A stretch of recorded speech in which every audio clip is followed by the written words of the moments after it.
All right.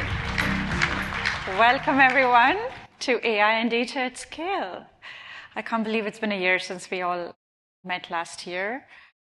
And AI has just gotten so much more interesting and so much more dynamic than ever. So let's look at what happened this last year. As an industry, the last time I was here, we talked about how we made more progress over the last 3 years with AI than we've seen over the past 75 years of history combined.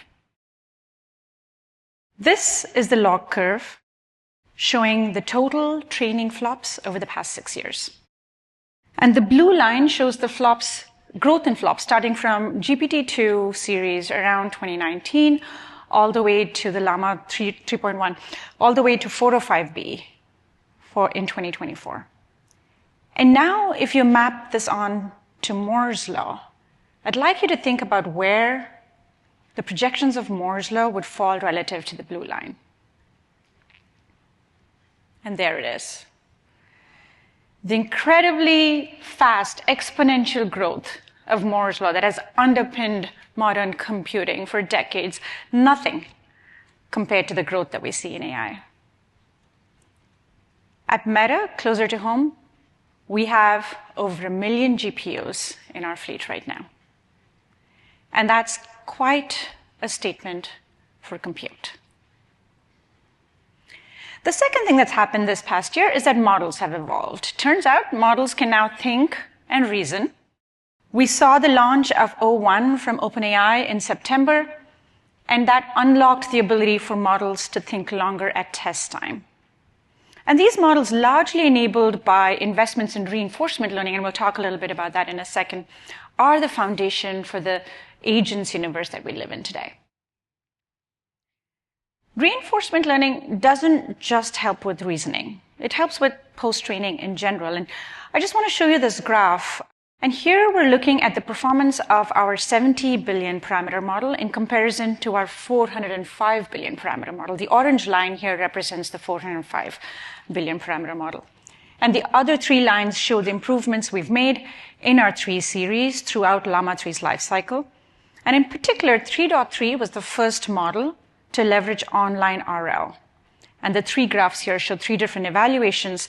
And you can see that using online RL, we were able to reach the performance, even with a 70 billion parameter model, on par to a much larger 405B model. And the only difference here was post-training. So scaling post-training through reinforcement learning just works. So we saw that the availability of compute helped this creation of the next generation of models. And so this combination you have of compute and these growing model capabilities have now led to a Cambrian explosion of AI products. We know there's dozens of coding agents out there. And I know there's many entrepreneurs in this room with products that you are building that you want to showcase later today. Really, really exciting time for AI products. So infrastructure has been a massive enabler for product evolution. And of course, we see this in our own product landscape at Meta as well. We're moving from an era of chatbots to an era of agents, where we can tell the AI to do larger tasks for us. We can ask the AI to use tools like humans do. We're also evolving from an era of image generation to video generation. And even as we increase the complexity of our products, we're also increasing the number of surfaces that are available for AI. Communication applications like WhatsApp to wearables like glasses. So it's a pretty exciting time for the rise of AI products around us. So last year was pretty big. And what's interesting here is that not all of the progress or the direction of the progress was particularly predictable. Research is, by definition, unpredictable. Sometimes our hypotheses pan out and you land up with a very disruptive innovation, and sometimes they don't, and you have to take a reset and start again and try new things. So the question for us is, what can we do as infrastructure in a world where research continues to be so unpredictable? That's right. We build for scale. I mean, this is the at-scale conference. Like, I cannot not talk about scale. But I really mean that we build for scale at every layer of the stack, and I'll tell you why. We know that AI progress is going to be compute-bound. We don't know how this compute is going to be used. It could be used for pre-training, because we don't know where pre-training ends with the scaling laws. We at Meta have over 3 billion users, so we know there's going to be a huge demand for inference workloads. And we also know we want to invest in post-training and reinforcement learning and all of that stuff. So we have to continue to build compute because we know that compute's going to be the driver for AI. We at Meta are creating massive interconnected clusters, roughly equivalent to a gigawatt in power. That's like 1 million H100s. And the idea behind creating a massive cluster like this, it gives us flexibility. You could use this cluster for pre-training, for post-training, for inference. But in reality, if you really, really want to use such a huge cluster, there's many scaling challenges. For one, we need networking. And lots of it. Just the planning and orchestration alone can take months and years, but not only do we need to lay the pipes, we need to create new kinds of networking protocols, new kind of communication libraries, so we can communicate at extremely low latencies, so we're not starving our GPUs. 1 million GPUs. 1 million GPUs can fail 1 million ways. And so we need to build fault tolerance techniques that are an order of magnitude better than the state of the art today. And we've done a lot of work already at Meta. We created debugging libraries, and we have a huge slew of diagnostics all the way from the hardware to the software layers. But scale makes everything that much harder. And so I suspect we'll see a lot of just innovation in this space over the next year. We also need to be able to support multiple types of hardware. Accelerators are also accelerating at a pretty rapid pace.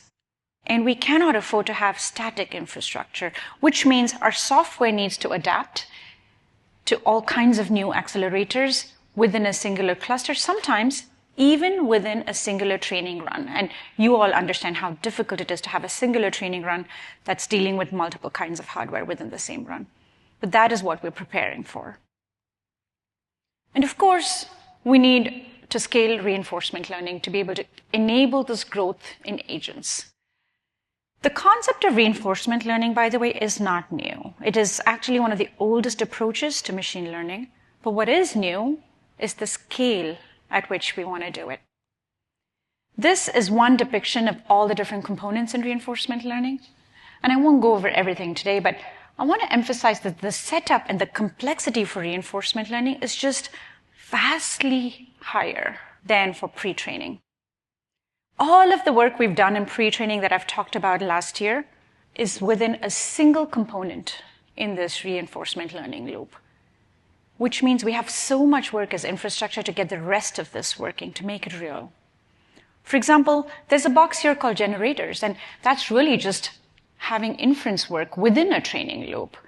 And so we're incorporating a ton of inference optimizations all the way from flash attention kernels to speculative decoding. Everything that goes into production now is making its way back into the reinforcement loop as well. Then the model needs data to learn. It needs to be able to interact with tools, and it needs environments to operate in. And this is a much harder problem than people anticipate. We need to scale out environments and explore different strategies. So we're building coding sandboxes for the model to be able to execute code and learn code. We're creating web browser simulators. And we have to create these simulators to be as close to the real world as possible, because you don't want the model to learn one thing and then do something else in the real world. And so these are hard problems that we're tackling. But here's the thing. We talk a lot about scale, and scale is absolutely critical. But in a world of such rapid iteration in research velocity, if researchers cannot leverage scale, then what is the point? So in addition to creating and enabling scale, we need to give researchers the superpowers to be able to do experimentation rapidly. I know, Hulk was a favorite. We need the researchers to be able to find the next innovation. We need them to incorporate it into our products. And we need them to be able to do it fast. We need to supercharge them. And so how do we do this? We do this by investing in new programming paradigms to enable researchers to move fast. And of course, we have a huge advantage as a community with PyTorch. It is the language of choice for a majority of the researchers.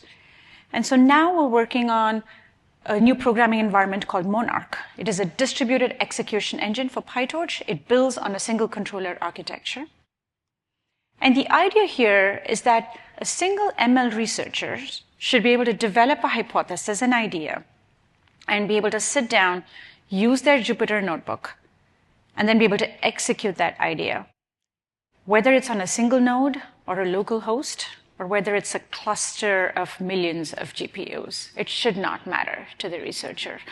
So they need to be able to operate without worrying about fault tolerance, without worrying about scale, without worrying about the underlying implementation of our infrastructure. That is the idea behind what we're trying to do next for research at Velocity. Monarch, by the way, is still early in development. It's available for people to iterate on and give us feedback, so please feel free to use it. We'd love your feedback. If you take a step back and look into the future, so much of what we will do is going to be powered by AI. Compute will be one of the largest drivers for all the progress we'll see ahead of us. So much so that I think we'll actually run out of power in this universe. So it's not that we just need, of course we need to scale. Of course we need new programming paradigms. But we also need a new mindset. Because if you think you're going to be prepared for this next phase, I'd encourage you to think again. Because we have not yet solved some of the things that I refer to as our grand challenges for infra ahead of us. AI infrastructure is rapidly becoming one of the largest consumers of power on this planet, and we are going to run out of power pretty soon. So is there a way to create hardware that is as power efficient as the human brain? Human brain operates at 20 watts and is more efficient, more intelligent than any of our large AI clusters. Can we do that on our hardware? Can we pre-train a large foundation model within a singular hour? Models like Llama takes months, years to develop. Just imagine if we could convert that into weeks, days, hours. The leap forward we would be able to get towards our progress, towards AGI, would be unparalleled. And how efficient would that be? AI is still incredibly expensive to run. And as inference optimizations are being worked on, we still are not at a point where everybody can access these capabilities. And so how can we make inference infinitely cheaper so we can have AIs everywhere, in every pocket, every notebook, every application, everybody, no matter where they live, no matter what the economic status is? What does it take to get AI to be that accessible? That's a challenge that we need to look at. And these challenges are going to require us to come together as a community of AI users, application builders, infrastructure creators. And that is a worthwhile journey for all of us to be on.